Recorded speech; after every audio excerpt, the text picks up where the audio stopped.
The Daily Code Snippet. We learned that video file formats consist of a video container and a video codec, and we learned about different video file formats. Different browsers support different video and audio formats, so it is important to understand what video formats work with each browser.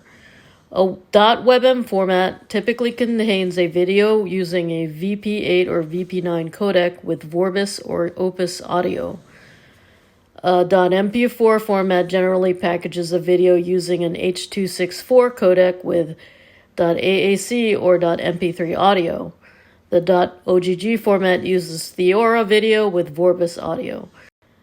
While most modern browsers will support .webm and .mp4, .ogg is best supported using the Mozilla Firefox or Google Chrome browser.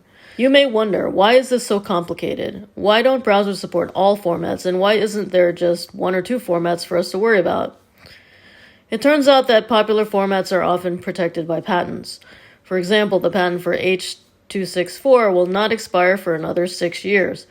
Browsers may need to pay licensing fees to support some of these formats, so these issues limit the development of a universal format.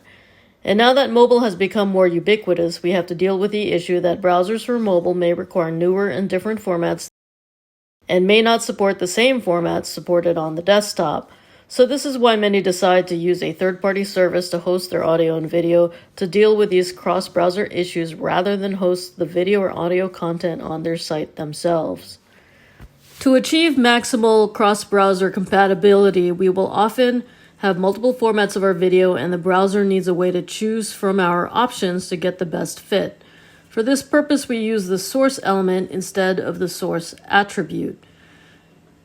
So in this sample code, you can see that we have 3 source elements, each with a different type of video. If the browser is unable to play any of the videos, then it will fall back to the text, which also provides a link where the video is on YouTube.